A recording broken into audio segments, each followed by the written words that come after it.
All right, you know what it is. I got a real life gangster on here today. Let me say this. Let me say this before I begin. You know, this story here is official. If you're not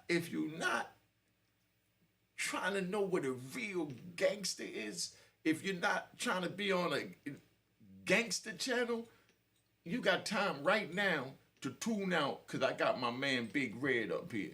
You know what I mean? So I'm gonna show you how this thing play out. All right.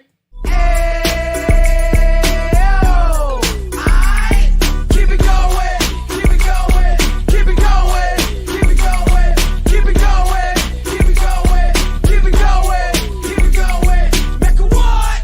Mecca audio, Mecca what? Mecca audio, Mecca what? Mecca audio, Mecca what? Mecca audio. I like the way it's going. Unique Mecca audio, man. I'm here today, man. I got a special guest for you, man. You know, he on the phone right now. If y'all like the content, put it in the comments and I'll bring Big Red on live. I got a picture of Big Red now. Big Red went in when he was 18, came out 2 years ago when he was 66. You understand? So I got a picture of him now at 66 because he's on the phone now. I'm going to show y'all some pictures another time with him and all that. But right now, you know, Big Red, tell them who you are and where you from, man, so they understand how we doing this. My name is Harold Roberts. I'm from Southeast Washington, D.C. Okay. All right. How old was you when you went in? Actually, I was 18. I turned 19 in the big house in the Baltimore Penitentiary, 1973. Mm-hmm. And what year you came out? I came out 2021. Okay. So what I want you to do now is start from the beginning and tell them about, you know, the escape with the blood. You know what I mean? And I'm gonna fall off. I'm gonna let you have the floor. Tell them about that escape. All right? I got you. I have been plotting that escape for a minute, and in preparation for the escape, I went to the butcher shop in Baltimore Penitentiary kitchen, and I gathered up some blood, and I put it in a Ziploc bag, and I kept it on ice. So I was in the shower this particular night, and my two partners from out of Baltimore, they came to me and said, man, the jig is up. The police found some escape paraphernalia. So I'm saying, what that mean? They said, man, we got to put it in effect today. So I ran to my cell, I got my blood. I put it all on the front of my white t-shirt, covered my hands in blood because the police had found this escape paraphernalia. So now I go to the glass partition, the control booth, and I slam my hands against the glass and slid down the glass, leaving a trail of blood. I fell on the floor, covered in blood, and they opened the security gate. When they opened the door, I could feel the sergeant checking a pulse. Then he turned me over from my stomach to my back, and when he did, I whipped out the gun and told him we take it over. From there, all the police that was working in the dormitory that night, we took him and put him in the first cell on each tier that was 5 stories high, handcuffed him to the beds. It wasn't about harming the police, it was about freedom. So I took a young kid on each floor and I set him in a chair outside the door and I told him to keep an eye on the police. So now I'm roaming around the penitentiary, opening cell doors. I wanted to give everybody a chance to be free. However, that was the biggest goddamn mistake I could make. Because old beefs became new. They stabbing, fighting each other. So in the process, I'm making my rounds, my security rounds, to check on the cops, make sure they were still breathing. And I came to these cell doors and all the cells were empty. The young kids that took the police on top of the cell block, laid them on the floor, and was on the verge of killing them. So I told him, I said, man, pump the brakes, man. It ain't about no murder this time. It's about freedom. Everybody gonna go down this fire hose to the free world. Just chill. They kept arguing, Reds, man, these pigs, this, that, and third. So I said, man, y'all say y'all fuck with me. That shit ain't nothing but a word. Because when the smoke clear, somebody gonna get these bodies. Untie them police and put them back in the cell. If you're gonna kill them, kill them. And I walked away. They put him back in the cell. Shortly after, a guy came to me and he said, Riz, somebody want to talk to you. I said, who? He said, the police. He in my cell under the bed. And I told him, I said, Slim, I don't do the police. He said, man, the end game to this shit is, man, they gonna get this penitentiary back. And you're gonna need your bargaining chip. I thought about it. I said, shit, this nigga right. So I went to the cell, sit on the bed, asked the police, you sent for me? He didn't respond, so I poked the gun under the bed. He told me, don't shoot. I said, man, what you want from me? You know what this is? He was silent again. I cocked the joint, and he told me who I was. He said, man, I promise you I won't identify nobody, testify against nobody. All I want is my life.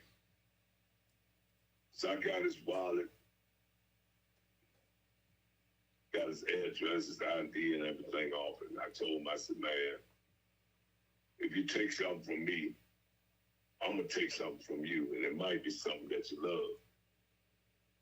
So me and him locked in on agreement that he wouldn't rat me out when it's joint. You know, they regained control of the penitentiary. I went in one particular cell, nobody at the door open, police on the bed, handcuffed. He's shaking, man, I'm telling you, man, he's shaking like a goddamn dog shitting butcher knives. So I went to him, I said, man, you all right? The whole cell smelled like feces. I don't know who the fuck it was, but somebody took this man's manhood. I already got enough weight on my shoulder. These dudes are stabbing each other. People coming to me, people having heart attacks, need insulin shots. And I'm saying, what the fuck have I got myself into? Mecca what? You know, Mecca audio! All these people's lives laid in the palm of my hand, man. So I had to think real fast. So we kept the joint under hostage for 28 hours. Somebody must have had a cell phone and they called outside. So the jig was up. Lights went out, water was cut off, National Guards around the wall, Baltimore City Police. So they got on the bullhorn, the warden, chief of police, Kirk Smoke, the governor, everybody, mayor, they're in the yard talking up to the window. And the warden, Sewall Smith, said, man, tell Big Reds, come to the window. I said, God damn.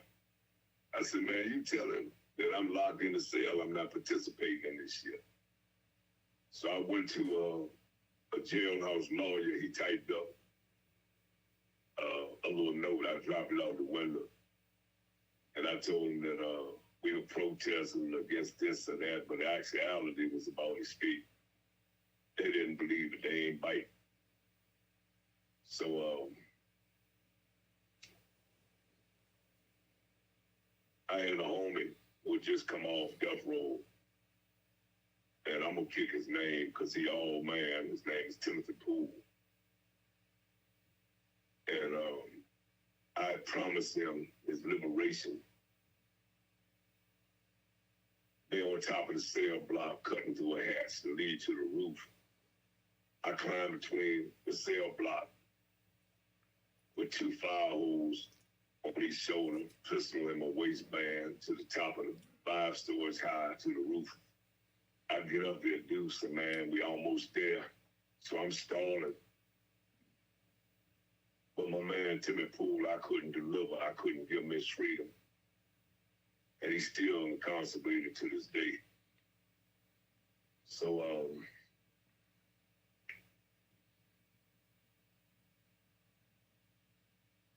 like I said, the jig is up. So it ain't no way out. I know the United States, they usually invade another country at the break of dawn. So I know they coming up in there. We got a total of maybe 36 bullets. So I'm saying that's some suicidal shit. We got a SWAT team, you know, FBI, everybody coming. Nasty guards. So I tell them, I say, man, we coming out. So they say if anybody come out that door, they gonna be gunned down. So I put the police in prison uniforms, and they recited to the warden their names, their badge number, and all that stuff to verify who they was. So they put their guns down and let the police out. And I said, man, for every cop that come out this door, 10 inmates who need medical treatment, they coming behind him. So they walk out the joint, and in the aftermath, I got naked. I broke the guns down, try to, destroy, throw them away. Hands on my head, I walk out the building. Channel 7 News, everybody out there. And they put us in the yard, surrounded by the National Guards in tents. For 30-some days, they would push a food cart into the yard. Can you imagine that? 500-700 men in the cell block. Everybody hungry, it's hot outside. Look like the 6 to 8 rides. They run into the cart, taking bread and food. Everybody didn't eat. Somebody got to step up their game and take control of the situation. So I had a couple knives burned in the yard, so we got the knives out. And we addressed everybody. All the inmates was in the yard. And all us together. This attempt, escape, was failure. I'm tripping, Slim. So finally, National Guards come in the yard 30 days later.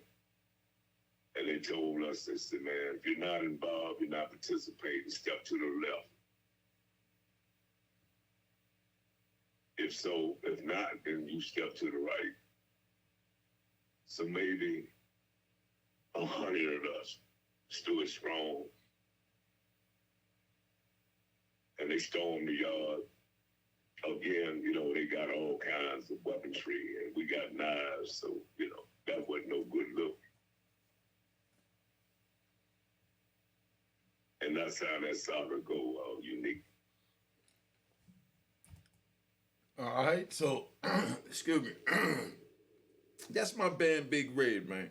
You know, he took over the Baltimore Penitentiary, and he just broke it down how that thing go. You know, we gonna get into the intricate details of what happened while we was in there. I'm just let Red just touch on one. Hey, big bro, how much did they feel about their freedom between their freedom and their TVs? All right. You know, it's a sad affair, Slim, because a lot of dudes, I guess you could call it institutionalized.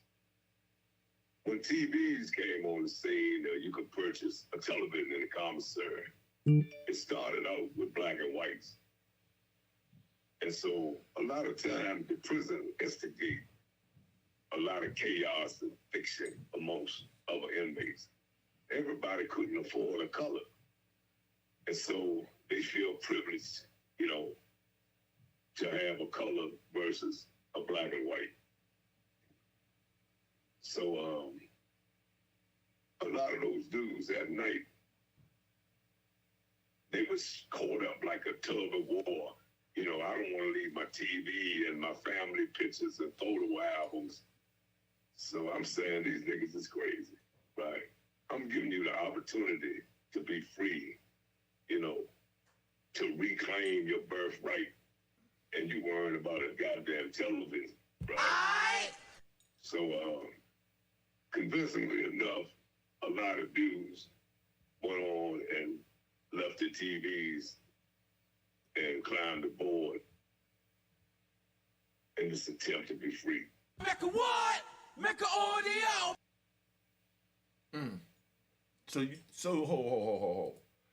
So you saying that they didn't want to leave their TVs behind, so they chose to be incarcerated?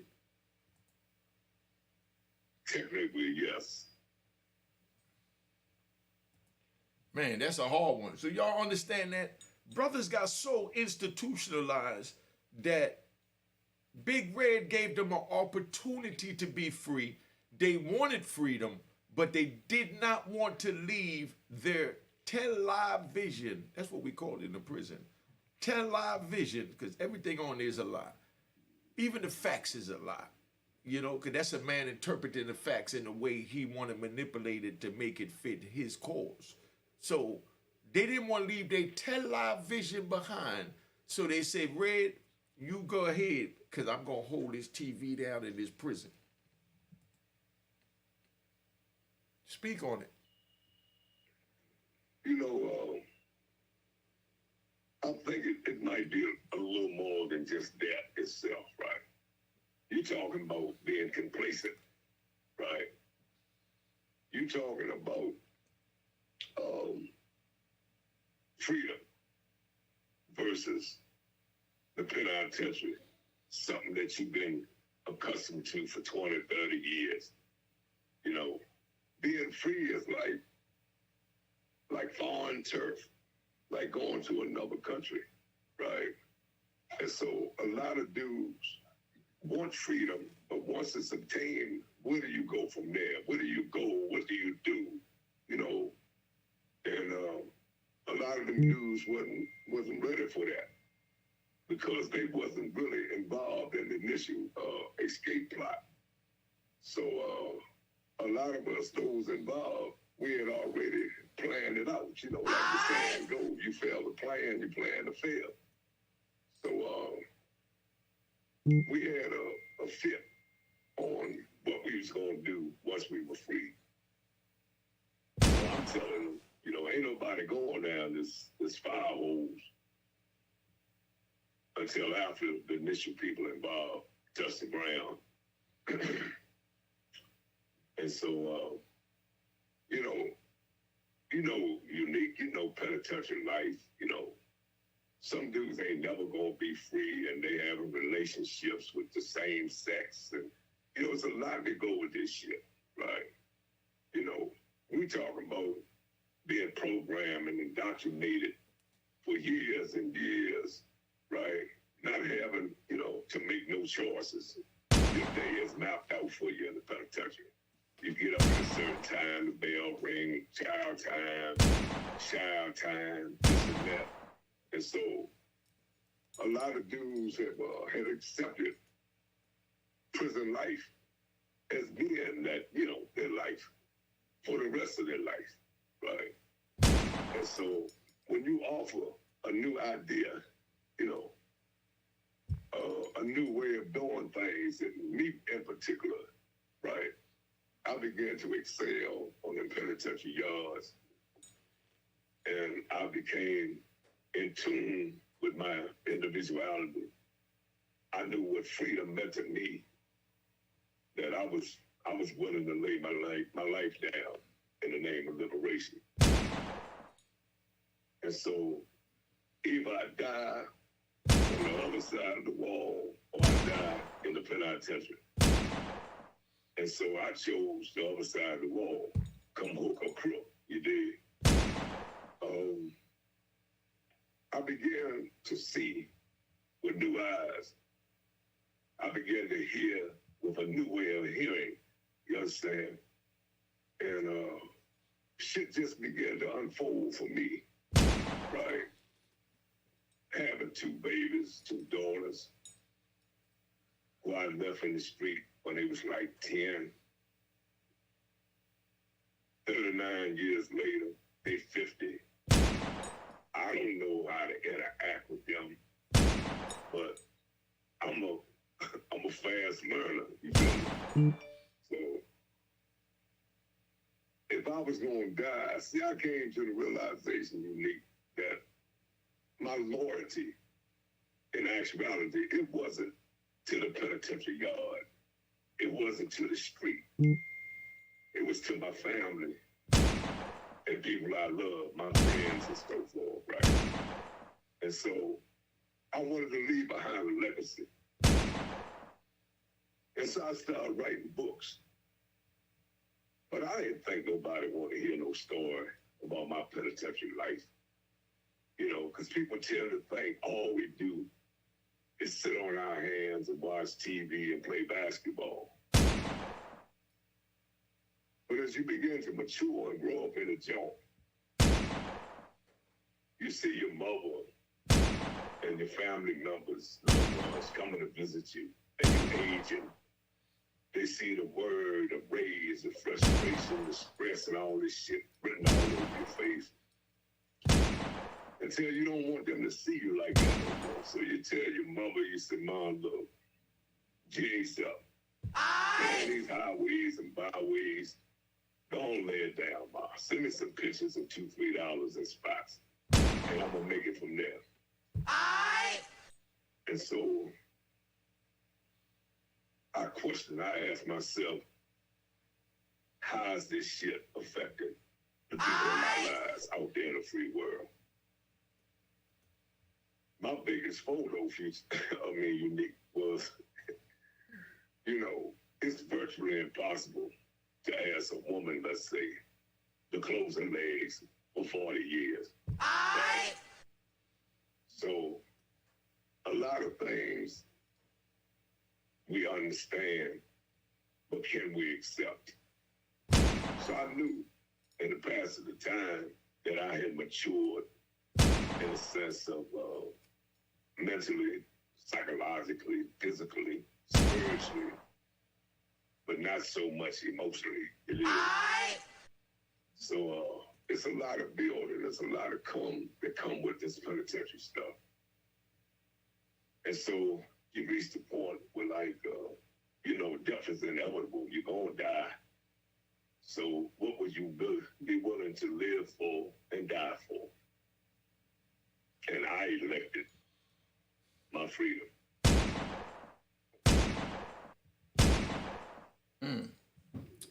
That was deep.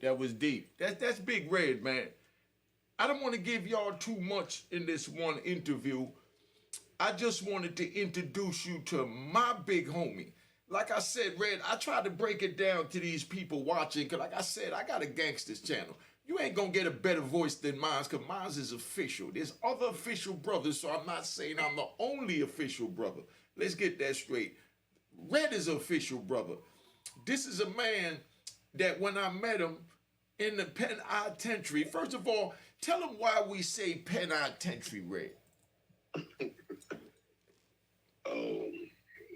We put emphasis on the I because it showed credence to the distinction between the penitentiary and the penitentiary. Just like inmates and convicts, it's a difference between the two. Break it down. The penitentiary is truly, man, let me say this to you, Nick. In my growth in the past at the time, I give honor to all men. But I praise the Creator. So I look at Marcus Garvey, Malcolm X, Martin Luther King, Huey P. Newton, Barack Obama. And the truth be told, all men put on their pants one leg at a time. So I got a lot of respect for a lot of men, but I ain't met one yet that I'm gonna put hold over top of my head. You understand? So the penitentiary is truly the rigged and raw. It's the epitome of all penitentiaries, right? And we call it the school of hard knocks. I didn't go to Princeton's, Yale, and Harvard, but I went to the penitentiary. It's not something to boast and brag about, circumstances, conditions, or whatever the deal is that put you there. Mecca what?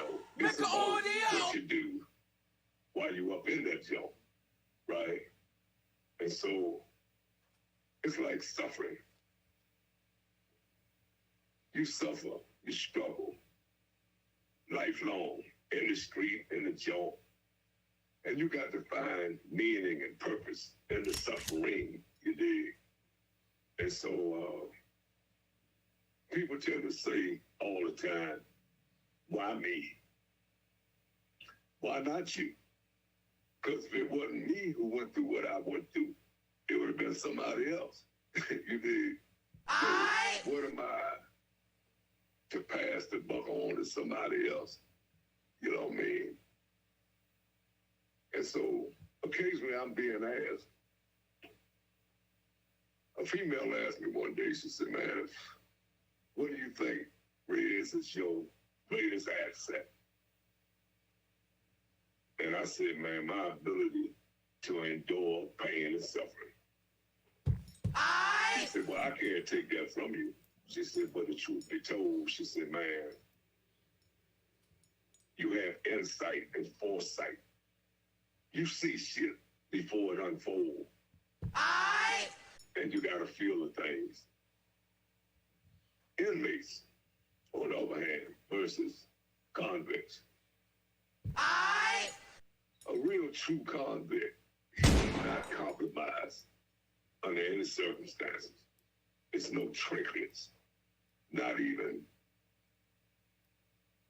in the name of freedom. Will they roll over? Will they work with the system? You understand? An enemy, he's subject, you understand? He's subject to be tricked and manipulated by the system to do unspeakable things. You know? And so it's kind of like a question mark on his back.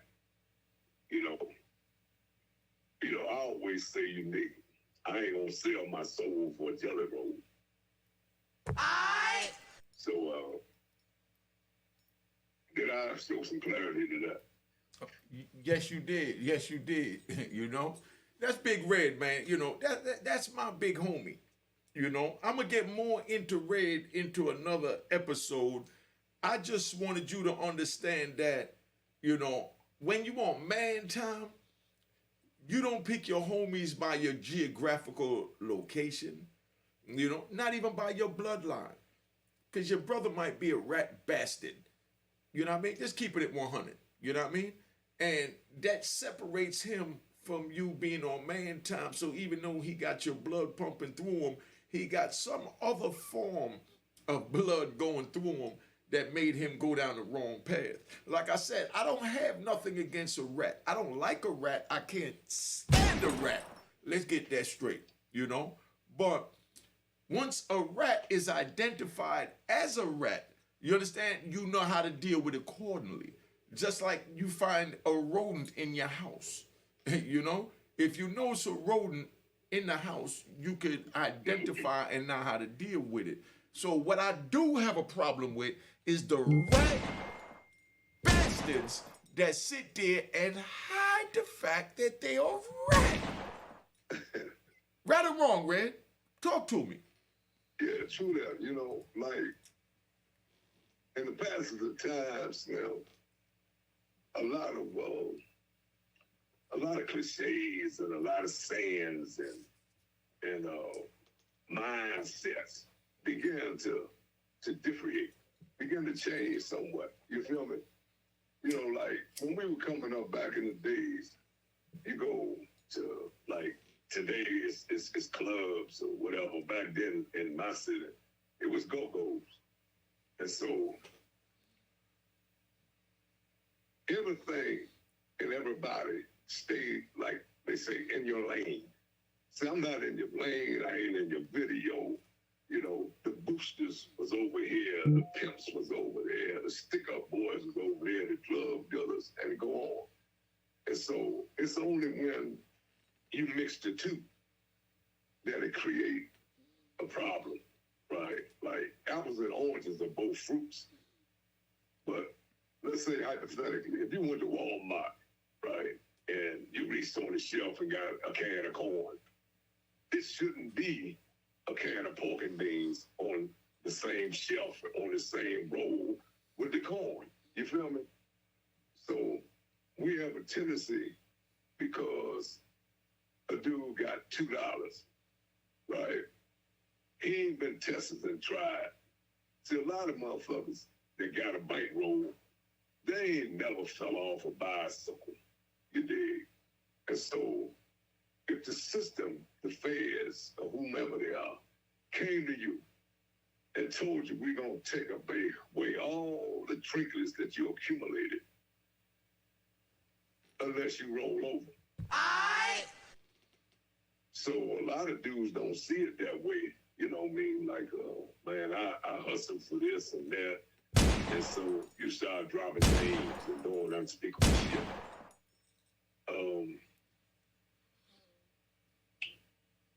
What was your question? You lost me, Slim. We was talking about as far as, you know, a rat staying in his lane and identifying that he's a rat and stand on he's a rat. Then we know how to deal with him and how to stay out of their lane and keep them out of our lane. Am I right or wrong? All the time. You know, like my mother in my upbringing, she would say, Slim, she said it's a poor mouse that ain't got but one hole to crawl in. So those rats should act in the capacity of an ostrich and stick their head in a hole in the ground. You know, that's just like in the penitentiary. So the pedophiles, they make them wear a pink jumpsuit or red, something that they would stand out that you can identify them, right? See, but they done got so woven into, they done snuck in the cracks in the back door because they got $2, $3. A dude might be up on game. They know the dude ain't no good, but he paying his way in dollars and cents. And so they let him in the house, right? That's like letting a fox in a chicken joint. And so a lot of times we're to blame for the rats, right? Getting in a position where they can hurt and harm a real nigga, you understand?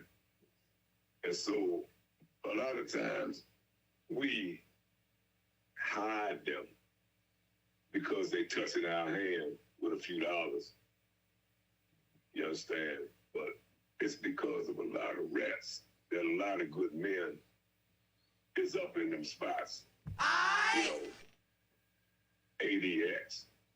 You know, particularly, specifically, my homie Wayne Perry, right? And you know the demonstration with that, with our folk. You understand? And so,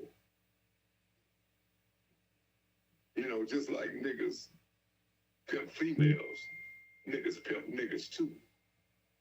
So once a motherfucker get into the fold, they find your likes, your dislikes, your passion, your desire, they manipulate that, right? And everybody, you know, I'm not an advocate of hide behind women like a lot of people do today, you know, and, you know, I kind of frown on it, you know, when a dude get in the street doing what he do, and he get a bag to the baby's mother. Should something befall her, who gonna mother the children? You know what I mean? So everybody looking for a cushion, an easy way out. And don't nobody want to lace their boots up no more. You know, everybody, they looking for a free ride, you know. But you know, like I said, Unique, either you break yourself or you let the system break you. And when the system break you, you don't feel comfortable with yourself. Them niggas, they can't walk up to the mirror, brush their teeth, comb their hair. They got to sneak up to the joint because they know they ain't living right. You understand? So when you feel, I believe in some telltale signs, I can't do no more time, they get out the game. McDonald's and Burger King, they hiring like a motherfucker. Flip some hamburgers. You feel me? So they stay in the game knowing that they ain't got another beard in them, right? So they got to fall back. You understand? And Mecca what? Mecca audio. Justification for telling, you know that, Slim. So, you know, how many times I hear you on the joint, you left your baby, your son, you know what I mean? You know ahead of time the risks involved. You understand? However, you want some bite. So you get in the car and you ride. But you know you're not willing to take another lick and be away from your woman, kids for 20, 25 years. Again, you break yourself, you know, and get your job and get out the game and you be with your family, right? So on the penitentiary yards, you was up in there, Slim. When you poke a knife in my back and my blood drip on that concrete jungle, it ain't just my blood. It's my ancestors' blood. My mama, my brothers and sisters' blood. And so now my alarm go off. Mecca what? Mecca audio. Staying alive become a priority with me. So I take threats serious. You understand? And like you said, we played a geographic game. But you come to the realization that you got men from New York, Jersey, Philly, Mississippi, Cali, you know, all over the world. That's what the feds offer you. Of a variety, a multitude of men from everywhere. And so, you know, you go a little further than just coexisting. You know, you begin to network, you begin to build and hear and see different ideas, different perspectives of shit, different cultures. You know, Slim, They got people in them feds that never step foot on United States soil. Don't even speak your language. But in the beginning, before there was a language, man was able to communicate. You know, and I believe, Slim, in time, I believe all strength come together like a magnet. But it's so much negativity and stigmas placed on different geographics. DC in particular, you know, Slim, they the most hated motherfuckers in the federal system because they the most misunderstood, right? And so you snatch a man up, you send him thousands of miles away from home. A lot of people can't afford a plane and a train to get up in there. And so them penitentiary yards, they become your home. Because you may not never see your home again. You know? So you get comfortable and you live your life in the penitentiary. And you make good of a bad situation. You know? And so that's where brotherhood and shit began to unfold. Because you see dudes from different geographics. You know, on them penitentiary yards and the feds, see, it's a lot of psychological mind games being played. So they promote tradition by way of geographic, religion, and race. And so, with that said, you know, it's a lot of conflict coming from the system. You understand? And what we call bones, or putting a coat on a nigga that don't fit, right? The system will get them rats and put them on the yard and give them $2, $3, some stamps, some extra visits or whatever to promote negativity. You know what I mean? You were there, man. They would say, you know, if DC dudes at a time were involved in something, the jail getting locked down. The capacity in Washington, D.C. might be banging on 1 million. So the city ain't that big. But because we went through juvenile facilities, young adult prisons, then the penitentiary, we began to grow closer, D.C. It was no longer division and separation, southeast, northeast, northwest, southwest. Because we a team, we all together. So on them planes and buses and trains that brought us to the feds, we vowed to stick together. So when any negativity came into existence, we band forces. And so we didn't give a fuck about no numbers. You know, it might be 100 of them and 30 of us, and against all odds, man, we got this work called. But everybody don't know, everybody's heart ain't involved in that thing. Right? And so, like yourself, you and I, we interact, we kicked it, we walked the penitentiary yard. And I came to the realization, wasn't a whole lot of difference between a New York nigga and a DC nigga. Not the real ones, no way. You feel me?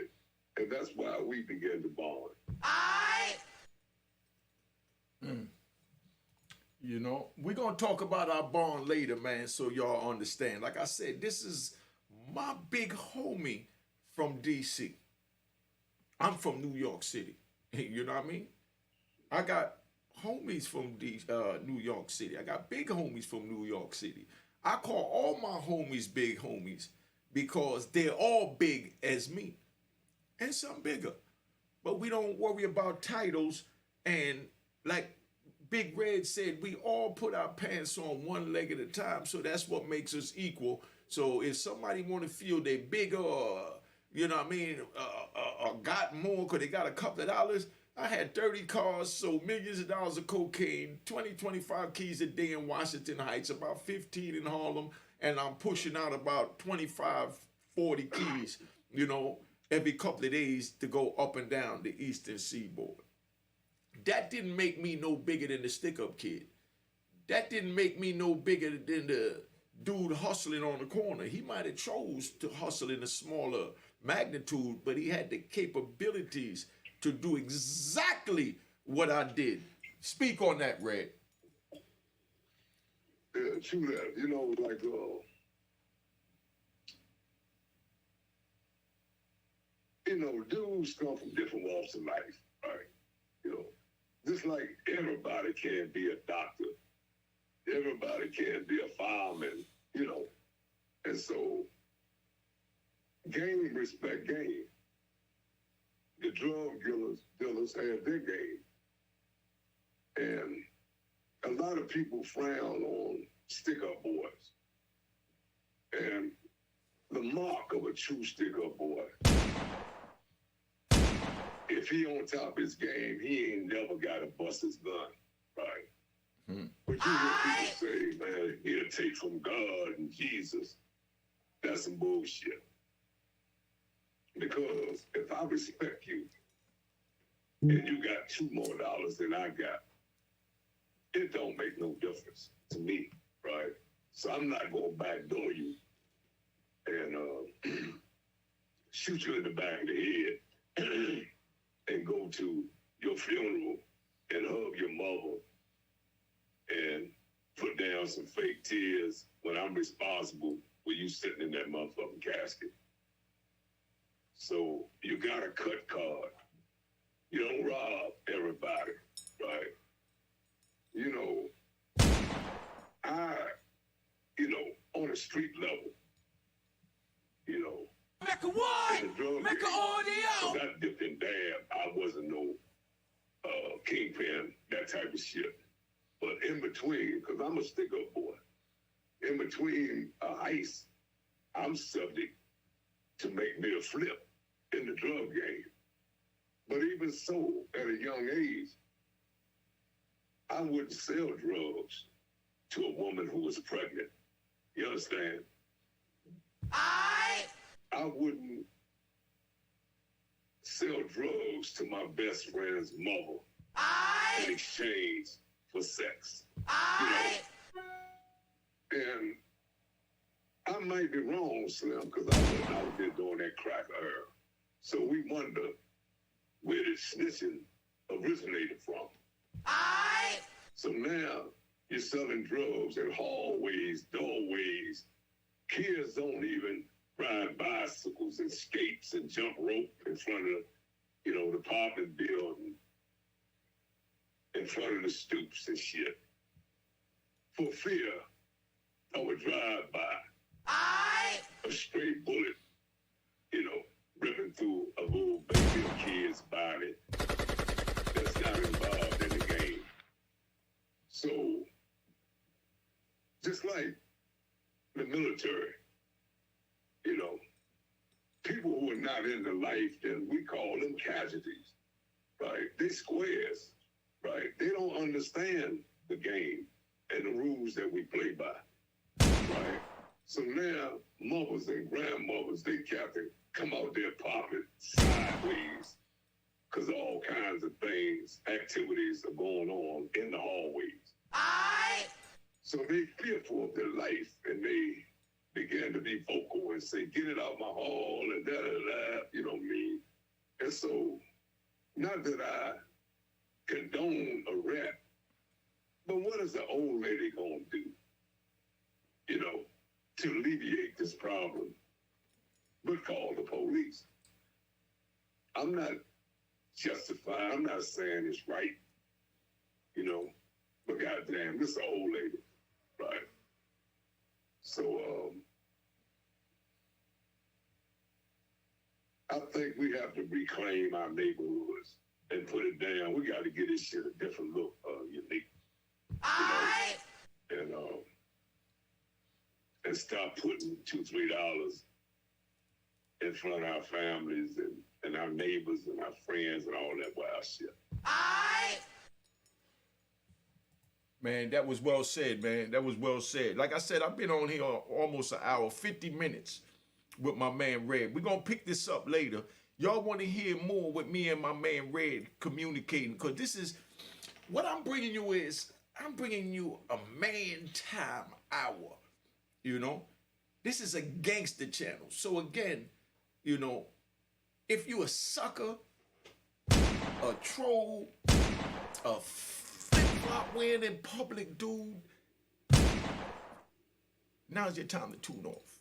You know what I mean? Please delete yourself, because if you make a stupid comment about the man time hour conversation, I will delete you. Now, Red, I'm going to tap out right now because we've been on here long enough, man. I got some things to do, and I know you got some things to do, because he's trying to readjust himself back into society and get himself back where he need to be, just like I'm trying to do. So you want to give a shout out to anybody, Red? You know, we definitely ain't going to forget old Earl Coleman Bate that just came home. So give a shout out to some names. I know they ain't even going to know these names, because this is the man time hour. Give a shout out before we go. Give them a few names, brother. You know, I want to shout out Antone White. I want to shout out Larry Moe, La, ER, Rat. You understand? Bonaparte. That's my brother. You know what I mean? The Rose family. You know, DC know about the Rose family. You know what I mean? I'm even going to bring Bonaparte out here. I'm going to bring some official men up here like I just brought Red. I just want you to understand that I'm that cocky New York dude. You understand? But I know there's other men cut from my cloth, such as those brothers. So give a shout out to your brothers you want to get. Oh, I just gave the DC card. So let me get my New York card real quick, Red. You know, we got Ferris. You know, we got Gangster Lou. You know, we got Peter Shue. We got Kevin Childs. We got Lou Sims, a.k.a. Homicide Lou. You know what I mean? We got men. We got Crusader Rob. You know what I mean? We got Rest in Peace, Lil Al-B. You understand? You know, we got, and Doo-Wop. I got an old picture of Doo-Wop, because he did a nice documentary. Make sure you go check out the Doo-Wop documentary. I'm telling you, go check out my homie, you know what I mean? Doo-Wop's documentary and LA's documentary. You know what I mean? These is my brothers. You know what I mean? I only speak when I speak to my brothers before I mention them on my channel, because I don't run out of content. I don't run out of things to say and things like that. But like I said, we got men from New York, man. You know, we got good men from New York.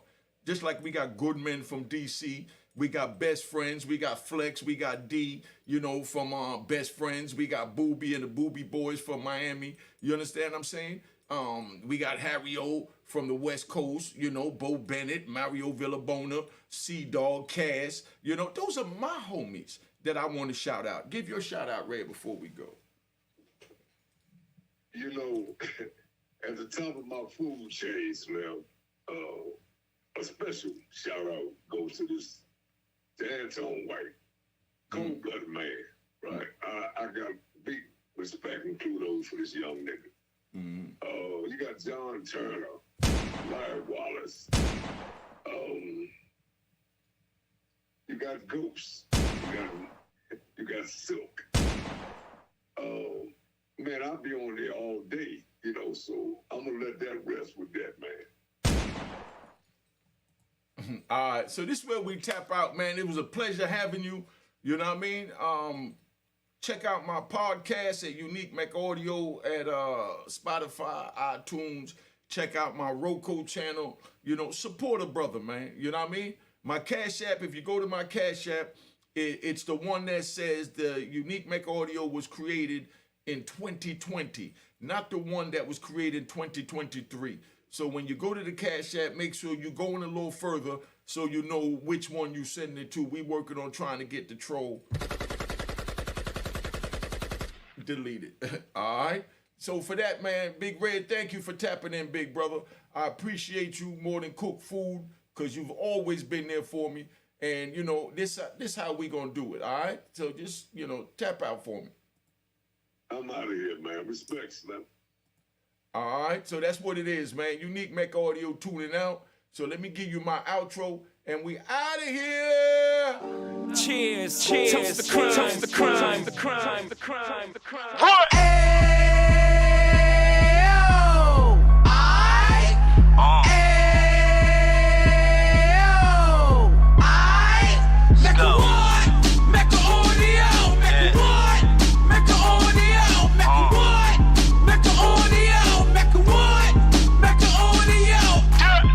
Fresh out the can of 26, he back on the strip, getting back in the mix. What he mentions a gift. You stand up 10 toes down, and I suggest you pay attention to this.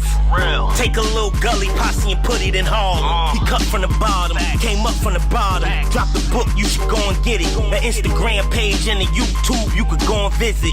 Then you could consider yourself LinkedIn. Sit front row and get Jews from a kingpin. How he went through it, so you ain't gotta go do it. To not pay attention would be stupid. Talking about a man that probably put your grandfather on. Probably the reason that him and your grams got along. A man that generated millions on the block, did his time, never squilling to the cops, Mecca Audio.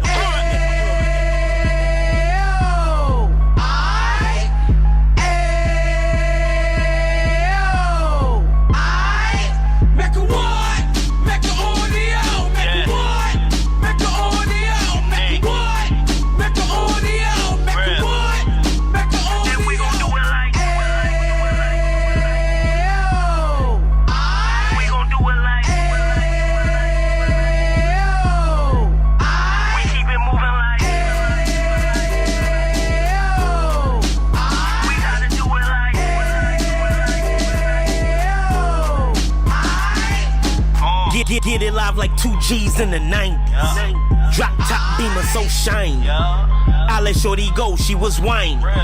Treat her like my past, she behind me. Spin a couple bands on the Dapper Dan. You be back again, getting green like a Packers fan. No cap, it's a roaring uptown. They be whoring uptown, Dominican bust downs. Now we on the positive, you we got a lot to give. Now he trying to stop the kids from being inoperative. So take heed, homie, lend a ear.